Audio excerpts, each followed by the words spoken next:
సొంత వైద్యం కొన్ని చిన్న చిన్న ఆరోగ్య సమస్యలకి మనకు ఉపయోగపడిన అన్ని సందర్భాల్లో అది మంచిది కాదని, కొన్ని సందర్భాల్లో తీవ్రమైన పరిణామాన్ని దారితీయొచ్చని మీకు వివరించడానికి ఉదాహరణగా ఈ పేషెంట్ స్టోరీని మీతో షేర్ చేసుకుంటున్నాను.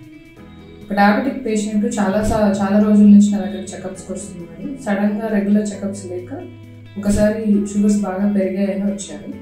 అతనికి న్యూరోపతి కూడా ఉంది. సో ఆ న్యూరోపతికి సంబంధించి మాత్రలు అలానే తీసుకోవాల్సిన తగిన జాగ్రత్తలన్నీ ఎక్స్ప్లెయిన్ చేశాను. ఈసారి వచ్చినప్పుడు షుగర్స్ పెరిగాయి.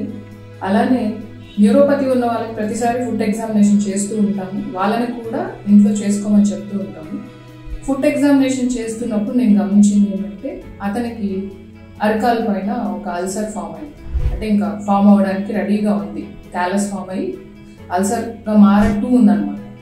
మరి అతన్ని నేను అడిగినప్పుడు ఏం జరిగింది అంటే, నాకు న్యూరోపతి ఉంది కాబట్టి మీకు తెలుసు కదా, కాల్లో స్పర్శ తగ్గిపోయి ఉంటుంది, ఆ స్పర్శ పెరుగుతుందని చెప్పి నేను చెప్పులు తీసేసి పార్క్లో నడుస్తూ ఉన్నాను, రాళ్ళపైన నడుస్తూ ఉన్నాను, అది హెల్ప్ చేస్తుందని అని చెప్పారు. ఇక్కడ మీరు అందరూ అర్థం చేసుకోవాల్సిందంటే ఇది కరెక్ట్గా ఆపోజిట్ చేస్తున్నారు. ఆయన న్యూరోపతి ఉన్న వాళ్ళని మేము ప్రొటెక్టివ్ ఫుట్వేర్ వేసుకోవాలి, అన్ఈవెన్ సర్ఫేసెస్ పైన ఎక్కువ నడవద్దని క్లియర్గా చెప్తూ ఉంటాము. కానీ ఇక్కడ కరెక్ట్గా ఆపోజిట్ చేయడం వల్ల అల్సర్ ఫామ్ అయింది.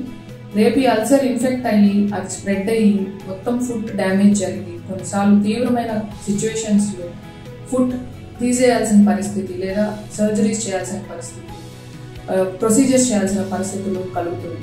కాబట్టి దీన్ని అందరూ గమనించండి. దయచేసి ఇలాంటి విపరీతమైన చర్యలు చేయకండి. Protect your feet, especially neuropathy ఉన్నవాళ్ళు.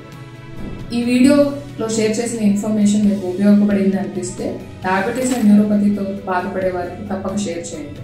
Thank you so much.